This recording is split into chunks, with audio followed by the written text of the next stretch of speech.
Welcome to the Weabros Anime Podcast. My name is Arch, and today I'm also accompanied by Steven. Hello, everybody.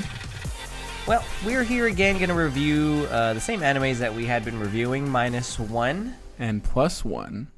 We went ahead and got rid of Hanebado. Emphasis on the bado. Mm-hmm. Unfortunately, we just really didn't like the anime. So we went ahead and added a new anime. That one is Bananafish. There's been a lot of hype around this one, and apparently it was a award-winning manga. And we went ahead and watched just the first episode to see if we, just so kind of get our feet in the water here to see if we would like it or not. And what do you got to say about Bananafish? What are your thoughts here? Let's hear it. Yeah, so the anime starts off, right? It looks like one of the soldiers in like a squad or something is overcome by the effects of what I assume is a drug. I don't know. Yeah. Some form of powder or whatnot. And he just says, Bananafish. And then starts killing people. But what actually I noticed immediately was that they had a very liberal use of the word fag. Yep. Which, I'm not the biggest fan of, but I think there are certain times you can tell when someone's using it for effect, like as in, especially like specific to homophobia, right? They're implementing homophobia as like a foreshadowing tool, versus just trying to be homophobic. Japan has a really, really weird history with homophobia in general, so I think it was honestly for me a little too much, even if it was meant to foreshadow later on that we're gonna get like a gay relationship, but whatever, it is what it is. Let me just start off too. The anime was interesting. I'm actually excited to see where this one goes.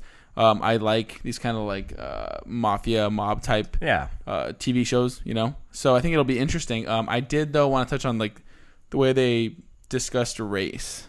So listen, another thing Japan is not the greatest about is just like depicting different races, specifically black people. And there's even certain lines in the anime like, oh, well, these people all follow you, these Puerto Ricans, Mexicans, blacks. Like, it's just, even if it's done for effect, it's not, just because you're trying to be an ally doesn't mean you have the liberty to say things that are offensive. Do you know what I mean? And I feel like this show didn't do a good enough job of like explaining why that was necessary, in the same way that I feel like them using the word fag so much was a little bit exploitative. I feel like them using these like weird racist like undertones was a little weird. Also, like, why is the white guy, it's just like the white savior theme, the trope where it's like, oh, Ash is going to go save, save Skip, his assistant, his black assistant. Like, oh, he needs to be saved by him. Like, no, I mean, Skip was totally fine to somehow hold down Ash's apartment all by his lonesome self, right? But somehow he got caught up in like what was a very easily seeable, like, to be fair on that one, Skip didn't even know his apartment had been raided at all. Yeah. Yeah, because Skip was like, what, you can tell? And then Ash was like, yeah, they totally flipped the place up and down. So Skip was kind of, I mean, as much as, he had the role of protecting the apartment, he kind of didn't have any idea what was going on. He's not really, wasn't really doing a good job, apparently. That's fair. I guess it's just, I don't like the idea. I mean, it's like that movie with Matt Damon that had to come out. Remember The Great Wall? Where it's like, oh, the white man's going to save all the Chinese people from the monster on the other side of the wall. I don't know that it's the best image, especially considering like, this is a Japanese show, right? Like, had Ash been Japanese and not American, not white, I think it would have been an easier pill to swallow. But because it's like the white person doing it, I do think that they foreshadowed a relationship between like AG, or I think that's his name, and Ash when he grabs his gun, and then Skip says like, no one touches his gun. He must really like you. I was like, okay. That's pretty. They're pretty explicit sexual metaphor. They hinted that like no one lets Ash doesn't let no one touch his gun, and he just asked like, hey, can I touch your gun? I want to hold it. Is it heavy? Like, it was just all like, it was kind of homoerotic. I don't know. It was super homoerotic. Like, there's no, I don't know. It was definitely. But the thing was, even then, like, I don't know. We'll see where it goes. Right now, I'm invested in the story more than the characters themselves. The story itself is interesting, but the characters are pretty problematic, I think. And I think it has quite some ways to go to kind of clean it up. Because, again, it wasn't even just like the whole liberal use of certain words, but, at some point, Ash's friend says, oh, yeah, he like has a thing for guys like you. You don't want to get caught up with someone like that. It was like making them like, oh, you should be afraid of this gay man because he's automatically going to be into you, which is like perpetuating some pretty nasty stereotypes. Like, and again, I know I haven't feeling this is going to end up with like the main character being gay, but they were dropping some hints like in the beginning. When he first passed the guy in the suit, I forgot his name. The first guy he calls fag. Oh, Remember yeah. Like Marvin. He was like Marvin. Marvin. That's right. It's Marvin. Yeah. Like when he first passed Marvin was like, "I'm a big fan of yours. Are you gonna make videos again? Like what? Yeah. You know, like videos, huh? Yeah. Okay, well, clearly something has been going on. There's some kind of past, and I think that's why it led him to calling him that. Yeah. I mean, like I said, I want to like it. I just, I don't know. There are definitely some problem areas that I hope get addressed. I don't have faith that they will get addressed, at least properly, but we'll see, I guess. Let's stop looking at it on a deep perspective here. Let's just take it at face value. I want to say, because you already know I'm going to be talking about graphics here, because I'm all about how things look. Sure. And I gotta say that it's not like new anime. Like it doesn't look like it looks new. older. It looks super old, and I feel like it does fit the theme of it though. Like when it's taking us back to like these mafia days, like you're saying. And I like it. I think it really fits. I feel like I'm sure you know this one though. You've seen Cowboy Bebop before, right? Actually, that's what I thought of. It feels like a very Cowboy Bebop-ish movie or anime. Mm-hmm. And just with last season, there was also Megalo Boxing, which you didn't get to see, but that one had a super feel, like the same exact way. And I feel like this anime right now is going to be kind of just like that one. Yeah. It's going to be kind of like an underdog anime. I gotta say that Ash is a really interesting character. There's so much mystery going around him. Yeah. He's complex for sure. Like there's no denying that. Very young, very smart, and he's really good with the gun too, as we saw at the very end there. Like they were saying, like, remember when he was scaring off his little like his mob people that betrayed him? Yeah. They just hinted that he was really good, and he's actually a really good dead shot. Aside from that, I mean, I think that's really all about it. I mean, there was that sensual, touching scene between him and Papadino. I don't know if you remember. Papadino goes, "Please use this arm for me on this." I forgot what he said. I was like, "Oh." Yeah. So there's probably been some history there. Yeah, I mean, yeah. I don't know. I'm torn because I really like the initial story behind it, and I think it can go some really great places. I'm just, I'm entering cautiously, right? Yeah. I want to make sure that's good. No, as you should. That I keep a critical eye. All right, so let's go ahead and enough with that. I think we'll go ahead and watch another episode and just see where we go from there. I think we're gonna actually try to catch up right before next week. We'll try to catch up to make it current. Because I think with this one we'll stick with. All right, so enough of that. Let's go ahead and move on to our next one, which will be Cells at Work. So with Cells at Work, man, you did it again, Cells. They literally so the last episode left off with Influenza A. Yep, in the middle of battle, in the height of battle, and then this episode begins with no sign of Influenza A at all. Nope, like not even anywhere close. Nope. What happened? No mention of it. Nothing throughout the whole entire episode. I waited for something. No. Instead, we start on the red blood cell and white blood cell on a date. It looked like, which again, that's the weirdest part because in the first episode, the white blood cell specifically says we probably won't see each other again. There's too many of us, and somehow we keep. There really is zero continuity, even with like that little statement all the way over. It's so weird. What I'm wondering is. Because, at first we were talking about, like, this guy is super sick. He's getting sick in every, which way. Yeah. My question is are these the same cells that transfer over to the next episode? Is this potentially a new body every single time, or we're just witnessing... No, because there's, I think there's history. Well, so... But, see, the thing that kind of deters from that thinking is the relationship between red blood cell and white That's blood exactly what I'm cell. saying. And if it was like that, I think that'd be pretty cool, but... It would be. I mean, I don't know that it'd be. I think after a while I'd get tired of it, but at least it would make more sense this way. So this episode started off with the introduction of a new white blood cell, or I guess two of them. Yeah, one of which was weaker, so we're clear. Well, the girl. We don't know technically weaker. She was able to handle a harder monster. No, they literally laugh at her. Like they laugh at her. They did because she can't. I mean, the constant theme was that she was weak. She couldn't do this. All for the setup of when that big monster came that no one else could handle. She was able to handle it all on her own. like as I don't know, like an RPG or MMORPG. Mm-hmm. Her build is a boss raid build. She isn't really good for mobs. Is the best way to put her. See, no, I feel like she's like that character you get like late in the game, that you have to take with you to a certain boss fight because she has one skill that's required to be used, and then you use that skill and you're like, well, time to put her back in storage, time to never use her again. And this is the thing. No, that's literally her though, to be honest. I know, but it's not just a skill though. She was really strong. It just she's also very weak. Yeah, that's what I'm saying. So look, this, what do they say? 1 times and 1 off, twice is a trend, and 3 is a pattern. This is like the 3rd strike for these guys. Like Salsa Work is continuing to paint like specifically women in a weird light. Like I don't know. And then again, we the fat cell, right? The secretary, it was a chick again, right? Like that. Of course, we can make that person a girl because she sees no combat. All she does is deploy. She was in charge. Essentially, the men though. She was the brains behind it. To be fair, women often are. Yeah, see, Cells at Work is doing a great job. And this is why my whole point though is they bring up basophil, like the very masculine white blood cell. And I'm saying masculine because we don't actually see. We don't know. We don't know. Although exhibiting very masculine qualities, which in itself is, we don't know. Troubling. We don't know. In any case, the white blood cell, the original white blood cell, remains like a very strong character. Oh yeah.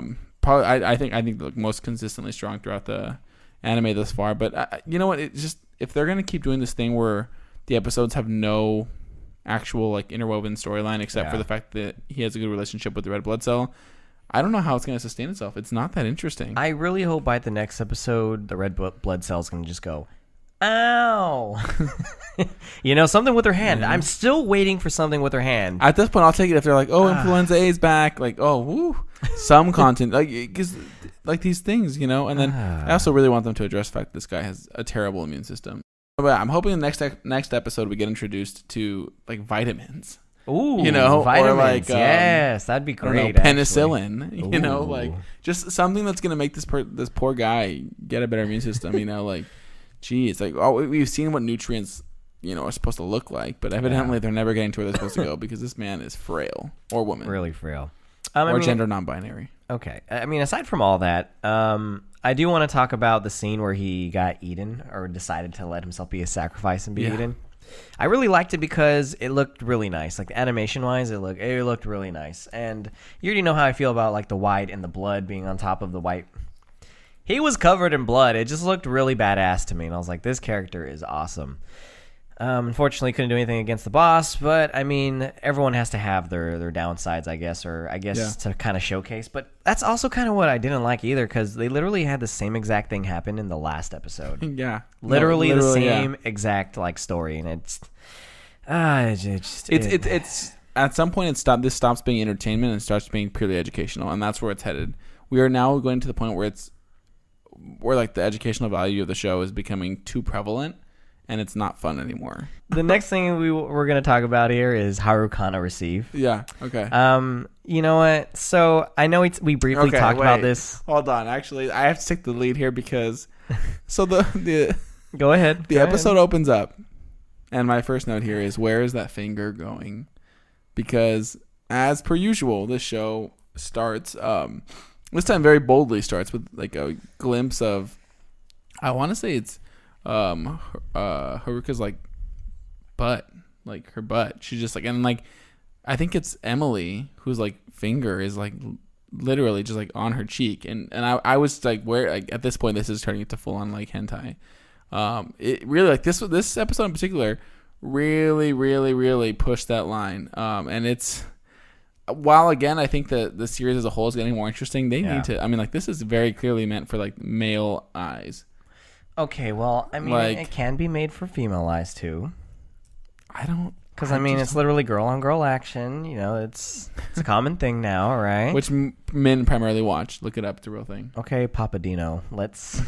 I'm just saying. All right, well, let me go ahead and take over from here. I want to say that this entire episode was about Haruka wanting to drop the Chan in her name, which didn't make any sense to both of us. And every episode that we talk about this, I've always had something good to say about this. Yeah. Which, I do, but at the same time, I think this was the worst episode. Really? I disagree. Oh, that's right. We were on opposite ends. That's right. I found this episode so boring. Like the other episodes, I felt like it was cool. Like there was something going on, some kind of action, some kind of like thing behind it. But this one was just trying to drop the Chan in her name. I thought it was cute. The thing I liked of it though was the when we're talking about something has slipped. Like that I wasn't ready for that. I thought that was really funny because I didn't see that one coming.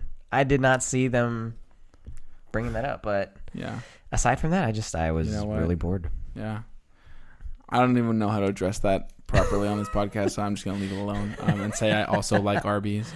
But look. At the end of the day, I don't think this was particularly a bad episode. I actually really enjoyed it. I really enjoyed it. I thought I don't understand the Chan thing, but again, neither Archer or I are Japanese. That's true. So maybe there's something that we're just not I'm wondering. Everything I read online claims that it's like a very endearing thing, but maybe in this case, maybe Haruka wants Kanata to see her as like rather than like a loving family member or more like a partner, right?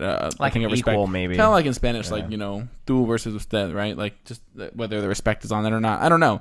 But I thought it was cool, and then I also thought it was interesting that they got the new swimsuits with like the Mensa pattern, which I guess means love. Episode, yeah. But here's my concern. So, I thought they were cousins. I thought it's starting to feel really romantic. And not like platonic or whatever the love between cousins would be familial, so I'm a little concerned. I don't think, bless you, I don't think this is a normal thing, right? But you know what? I think they are cousins. It's just again maybe there's just something that we just don't understand. Yeah, and it could be that. It's just a cultural thing, some kind of love going on that we just don't see. Yeah, but I will say this: even though I did enjoy the episode, there wasn't much to it. That was the extent of it. There was a lot of cleavage. A lot of like butt shots. That's the mention of. Yep, we're not touching that. So, neither was she apparently. No. All right. She saw it though. All right, so I think that's enough of Harukana. I think the show's still going in a good direction. I just felt like for me personally, it was just a little slow. Like I felt like there could have been much more. Other than that, that is true. There was no game, huh? No, there was really like nothing really. The highlight was when Emily saw inside of Haruka. All right, so the next anime that we're going to be talking about is Asobi Asobase. Oh no! Oh man, yeah. This one kind of hurts my soul a little bit. It finally happened. It was disappointing. Would you like to? Yeah, I'm really upset about this. Right when they mentioned last week, so there's two-part problem here. One is that the episode wasn't funny. Like there was a slightly funny part, but it wasn't funny. Okay, and it's because they kept referencing back to the shogi thing where Hanako thought that, in fact, shogi was when you shot lasers out of your butt, which it's just not funny. Like it's funny as an offhand, one-off thing. It's not funny as like a whole 10-minute bit. Yeah. The other issue is that at this point, it's become really clear that Asobi Asobase is trying to satirize a lot of like current, social issues, right? Like the way they portray Olivia. Like the way they portray Americans, right? Like it's supposed to be like funny, and you're, like, oh, look, haha, this is true or whatever. Yeah. But there are certain things that they shouldn't touch, because they don't have the sensitivity to touch on, and one of those was like the blackface. Like that was just not like, and they tried to like play it up for comedy, not like, oh, this girl's so dumb. Does she not realize this is offensive?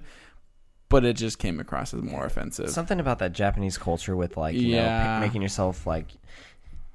It's common in their culture. Yeah. So in ours, it's just like whoa. Yeah. But over there, it's just like, oh, this girl's just like a slut, I guess is what it's referencing to, like a. But that's like there's like a that's negative connotation. Yeah, exactly, right. Yeah. Exactly. Like, you shouldn't be associating darker skin with like sluttiness. Yeah.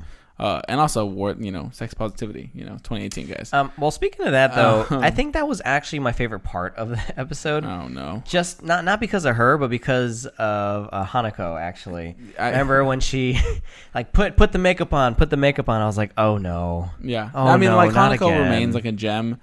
But yeah, definitely. Actually, let me rephrase it. Hanako remained a gem towards the end. The parts again with her butler or whatever he is.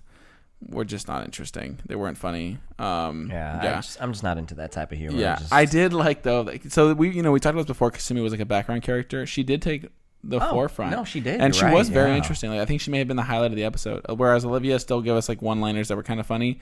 Kasumi's storyline about her like fan fiction, her Harry Potter gay fan fiction was very, very, very funny. We were able to see into like her weaknesses, I guess you could say. It kind of really showed her as a vulnerable character this time around. Her insecurities for sure. Oh yeah. Yeah, so one of my favorite parts actually, or my favorite part, was when they start playing that push game on each other. That was such a good game. Yeah, and because that brought back in, and again, I've said this before last week, and I'm going to continue to say it, but this anime works because it takes very, very simple things, and then makes them, like, those simple things, like, extreme and very funny. Yeah. And when it tries to take on topics that are too extreme for it, like the blackface, and even I thought, like, the gay fanfic, which was kind of funny, got a little too much, like, got a little too borderline offensive, because they're trying too hard almost, This part was hilarious. When Kasumi bends all the way backwards and Haneko's response is she's doing that Chinese contortionist shit again.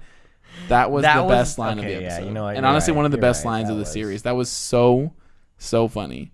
And the whole, like, just the way they looked was so funny. The comments from Olivia were funny. And it really, really, again, plays up to the best part of the show, which is the relationship between the three girls. So let's go ahead and move on to our last anime that we're going to talk about, which is Angels of Death. Yep, we watched 2 episodes this week. We were able to watch 2 episodes because this apparently releases on Fridays. Yeah, and we decided to record on Friday. Normally we do Thursdays, but so we watched it. And so we're going to go ahead and just go over these 2 episodes because, I mean, it does feature the same villain in the same one anyways. And actually, the villain's going to be the same for the next episode, too, surprisingly. Oh, yeah. Although this, I will say this. In comparison to Eddie, Catherine Ward, the new villain, is much more fleshed out. And partly, and that's not to do a disservice to Eddie, right? I think Eddie was the way he was because he was meant to be, he had his face hidden. He was meant to be kind of less drawn out. Catherine, we're finding out a lot about her and all of her Danganronpa similarities, honestly. Because these episodes were just, I mean, like, in fact, it was Nonary Game by the same maker of Danganronpa with Danganronpa put together made this, like, escape the room. Oh, but while you're escaping the room, here's a woman with a black and white face, like she had a mask on, and a camera watching you, and it was just, I mean, to the T. It was like Danganronpa. It really was. Like, it literally was. It was crazy. I mean, one thing I want to point out, like in the 4th episode, is that when they had name cards, you remember when they had to take name cards with the photos? Like they had to do like mugshots. Oh yeah. With that, I thought it was a little cute that Zach wasn't able to work a camera, and Rachel's like, here, let me show you, this is how it's done. But also to that, I wanted to talk about the name cards or the photos specifically, because you see Zach get his photo taken care of easily. Mm-hmm. It was a nice build up because Rachel just took the photo. And when Zach took the photo, he's like, oh, it's blurry, it's fine, whatever. My question is, did he actually mess up on the photo? Or is there something behind Rachel's blurry photo that is... There's something. There has something, to be something behind it. Something is going on here. Yeah. And I feel like a lot of that began to become more prevalent and like hint-wise with the next episode. Because, they start talking about dolls and... Yeah. Well, I agree with you. I think that the doll set, when he keeps referring back to Rachel as a doll, at first I was like, oh, he's foreshadowing maybe Rachel's a clone, maybe she's this, and they dive into his history about how basically it sounds like he either saw a doll or something in the house of his parents or the people who were watching him as guardians, basically. But I'm still not convinced that she's not somehow a doll or a creation, because it would make sense. Like he even says, he's like, you're like a broken toy. You keep repeating the same thing back to me, and it is true. And again, this is a callback to the Nonary Game, which is what this these episodes have felt like. In those games, there's a character who ends up being like a robot or a doll, and her whole thing is getting commitment from the other players or people to that they're bought into her as a person or this robot, right? So I really am curious what this is saying for Rachel, and also it could explain why she's been so dull and lifeless. Because if she's like a creation that was made in this, this lab, this hospital, whatever, then she's going to imitate what she sees. And if you're, somewhere where there's only death, right? Just like the beginning says, the loss of death, the loss of innocence, where that dove died, right? Yeah. If that's all she sees, that's all she's going to mirror. That's all she's going to know. She doesn't know happiness. So that could be why, again, they keep referencing back to this. And I really want to know what's going to happen. So I think we looked it up, and it's like 16 episodes, and I'm curious how it's going to end. There's so much build-up between this character that just makes you wonder, like, what is going on. Yep. But I do got to say their dynamic still is really awesome. Yep. You got the brains and you got the brawn. Yeah. That's literally what it is. Zach's over here getting electrified to death, and, Rachel just lets out her inner Zach and just destroys everything and saves him. Yeah. It's really, really interesting. I really like it. And the entire scene, like when they were put up in the gas chamber, Zach was really showing like a lot of, affection for Rachel, like showing her that he cared about her, putting the mask on her face. Yeah. It's funny. So I actually think these episodes have been stronger because of how strong the villain is. I think Catherine is one of the better villains in just on TV shows in general that I've seen because they've built her up so well. And she calls herself a judge, and she keeps referencing back that she wants to punish Rachel and Isaac or Zach, right, for their sins. Yep. And she's like adamant about it, right? And I think there's even a line she says that I really, really like because and I even wrote it down here. She wrote, you both decided to project your desires onto one another, and you're essentially being tools for each other. Oh, yeah. And then she stops and she says, but which one of you is the actual tool? So it calls back to when Zach was, basically throwing away those disembodied kids in the back of his parents' house or his guardian's house, because it does seem, honestly, like Rachel needs him at the end of the day more than he needs her. Because yes, he can't solve the puzzles, right? He won't be able to get out, but is it going to make much of a difference for him if he does? Because he's already had the bandages, even as a kid. Yeah. So this must have happened at a really young age. Yeah. And something you brought up today, something that we didn't even notice. Oh, yeah. His two different eye colors. Yeah, and we couldn't tell. At least in the flashbacks, it looked like his eyes were the same, but we didn't really get a good look at his face full on. But I'm wondering, was he also a patient of the doctor in the, was it first or second episode? Or it was this just, or was he even as a child, a patient of that doctor? And then also that ending. That ending was very, very good where he, where they're in the last room. They need to inject these vials into themselves. True. And then his reaction to it, because he takes these vials, kind of loses it, and then starts saying, I have to kill you. I have to kill you. I know you don't. I know that we made this this promise, and you're not even happy yet, but I have to kill you. And Rachel plays it off really well. But even then, there was like one bead of sweat right here, like on her cheek. And it was interesting because I'm like, why would she be nervous? She's been asking for this the entire time. So again, brings me back to that thing that she knows something that he doesn't. Zach hates liars. Yeah, and that's exactly my last point. Zach said to her, listen, I know what I said. I know what I promised, because she basically reminded him of that. Yep. She's like, but I remember what I told you. I hate liars. And so I'm wondering if those two vials that he took, because after he injected those vials, there was like that weird scene where like you don't see what's on screen, you just see like these designs and patterns. Yeah. If it awakened him to a memory or to something or to a realization about Rachel that we don't know yet. Yeah.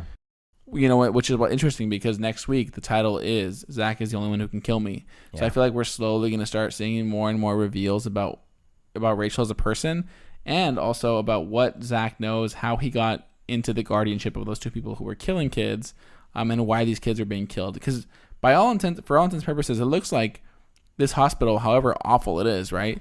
It looks like they're living in a dystopian post-apocalyptic world because so many things have been going wrong. The only glimpses we've seen of the outside world are Zach's memories. One where he's just a serial killer killing this random chick, and then one where he's burying, before that point where he's literally burying children. So clearly the world they're in is not a good one. So just to wrap things up here. We're going to go ahead and watch more Bananafish. Yep. To go ahead and see where that takes us. Excited about that? Yeah, I'm actually really excited to see what it has in store. Because, even with, like, the beginning, the opening scene, like, that's what kind of, like, got me hooked. Because, it's normally in the beginning you have to watch, like, maybe, like, the first, 2-3 minutes to see if this anime is going to be exciting or not. And it opened up with blood, like, gunshots and blood. And that's something that I like, personally. I'm like, yes, go ahead. Shoot them up. What's going on? Why are you doing this, though? It's not concerning. It's better than me saying, seeing girls in volleyball bikinis. Like, wow, hooked. Let's go ahead, and I think we're just going to go ahead and end it right here, guys. Thank you all for tuning in again. please do subscribe to us. We are on Yes. iTunes, Spotify. We're on it all. Follow us on social media accounts. I'm very active on Twitter. Very, very active.